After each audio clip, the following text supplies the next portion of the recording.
Before kings were born, before pyramids, before the wheel was even invented, when the sky and earth were still intertwined, there was a name, whispered in the howling wind, echoing in the cries of the storm. Enlil, king of the gods, scribe of destiny, and that ancient power that ruled silently. Chapter 1: A king among the gods. The Sumerians did not merely worship him. They feared him. They sought guidance from him. For Enlil was much more than the god of the air. He was the power that separated the sky from the earth, the first creator of order, providing humanity with a place to live. The wind was his breath. The rain was his mercy. In drought it was his wrath. When his name was spoken, the earth fell silent and the sky paused. So why was this powerful god so important? The answer lay in the deepest fear of the Sumerian people. Chapter 2: The last line against chaos. The greatest fear of the Sumerian people was chaos, a disorder in which agriculture would end, cities would collapse, and life would disappear. Enlil was the last barrier against this chaos. His order breathed life not only into nature, but also into society. Was a new king about to ascend the throne? That king had to first await Enlil's approval, for he was not only the king of the gods, but also the king of kings. This power was not merely an abstraction. It could be seen in the cities dedicated to Enlil. Chapter 3: Legends and Temples. Enlil's most sacred place, Nippur. This city was blessed not only with temples, but also with a bridge between the gods and humans. The Ikur temple was his heavenly palace. Its walls were covered with sacred hymns, and its floor was paved with lapis lazuli stones. Every ritual performed in this temple brought Enlil's order to earth. The Sumerians prayed as follows: O Enlil, lord of storms, right order, bring rain, sanctify the kingdom. But Enlil's influence was felt not only within the walls of this temple, but also in an invisible power. Chapter 4: An invisible but tangible power. What set Enlil apart from other gods was that he was rarely depicted visually. There were no statues, no portraits, only symbols: a staff, a sacred inscription, and the roar carried by the wind.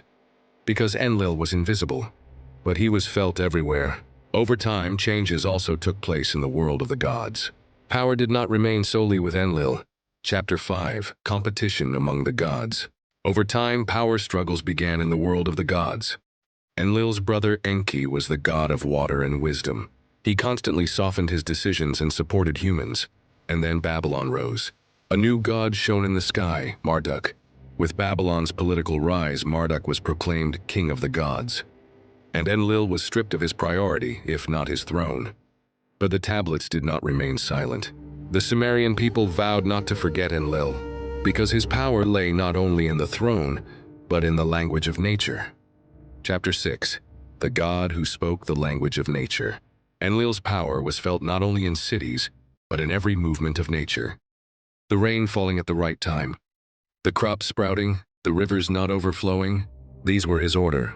And when the order was disrupted, the people understood. Enlil is angry. When the storm began, the city fell silent, because at that moment Enlil was speaking. This voice echoed beyond the borders of Mesopotamia, reaching other lands. Chapter 7: Beyond Mesopotamia. Enlil's influence did not remain confined to the borders of Sumer. The Hittites revered him as the lord of the earth and the sky. In the cities of Syria, he was given a seat in the council of gods. The Hurrian peoples inscribed his name among the stars. The fact that he was known by the same name across such diverse cultures demonstrates that he was not merely a belief but an archetype of order. Time passed, cities were destroyed, but Enlil's traces are still in the wind. Chapter 8: The Power of Infinite Silence. Today, Nippur is in ruins. The Ikur temple is buried under sand, but the wind is still blowing. The earth still seeks order, and the sky still speaks. Perhaps Enlil never left. We just stopped whispering his name. But who knows? One day a wind will blow, and we will remember again the god who wrote order. Enlil, king of the gods. Don't forget to subscribe for the continuation of the Forgotten Gods series.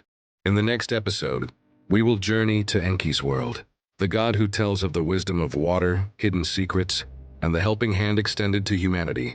Where chaos meets order, where reason meets power. A new story awaits us.